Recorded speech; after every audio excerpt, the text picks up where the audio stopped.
आज Doubtnut app download करें।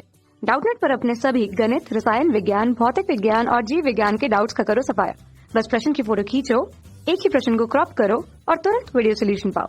अभी डाउनलोड करें। देखिए, क्वेश्चन हमारे पास है वक्तव्य 1 और वक्तव्य 2 में। वक्तव्य पहला है कि हम साइक्लोट्रॉन से न्यूट्रॉन को त्वरित कर सकते हैं, जबकि वक्तव्य दूसरा कहता है कि न्यूट्रॉन भारी होते हैं।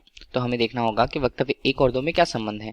तो option A, B, C, D पे हमें इनके मान दे दिए गए हैं कि क्या वक्तव्य 1 और 2 सत्य होते हैं, असत्य होते हैं, इन दोनों में से कोई एक सही होता है, गलत होता है। ठीक है, 4 ऑप्शन यहाँ पर हमारे पास है।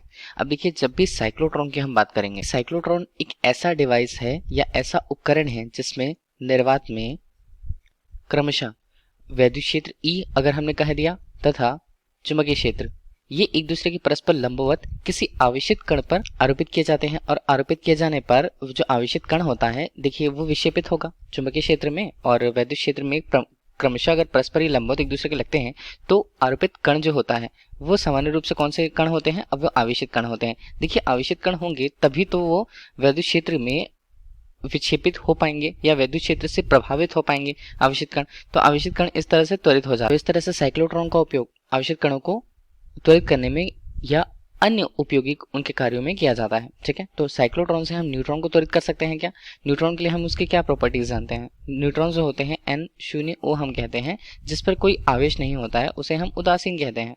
अब उदासीन है, इसका मतलब है कि ना तो वो वैद्युत क्षेत्र ना तो चुंबकीय क्षेत्र से प्रभावित होगा। ठीक है, तो उदासीन कण है तो इससे प्रभावित नहीं होता है। तो अगर हम उस पर वैद्युत क्षेत्र, चुंबकीय क्षेत्र आरोपित भी करें तो ये आवेशित कण की तरह त्वरित नहीं होंगे। तो इस तरह से हम से न्यूट्रॉन को त्वरित कर सकते हैं, गलत है। ठीक है, इसके अलावा वक्तव्य दूसरे में कहा जाता है कि न्यूट्रॉन भारी होते हैं। देखिए, अगर हम इलेक्ट्रॉन से तुलना करें, इलेक्ट्रॉन ऋणात्मक 1, हाँ, और इसी तरह से प्रोटॉन से तुलना करें, प्रोटॉन धनात्मक, और फिर न्यूट्रॉन की तुलना हम करें तो तीनों में प्रोटॉन और न्यूट्रॉन के जो द्रव्यमान हैं और अधिक होते हैं किसी इलेक्ट्रॉन से, तो इलेक्ट्रॉन के लिए जो उसका द्रव्यमान होता है वो कम होता है इन दोनों की अपेक्षा। तो इस तरह से अगर हम प्रोटॉन और न्यूट्रॉन में एक साथ अगर हम देखें तो इन सभी कणों में अगर हम नाभिकीय कणों की ही बात कर रहे हैं तो न्यूट्रॉन्स भारी होते हैं। ठीक है, वक्तव्य दूसरा यहाँ पर सही होता है। तो वक्तव्य पहला गलत है, वक्तव्य दूसरा सही है। तो कौन से ऑप्शन पे आ रहा है?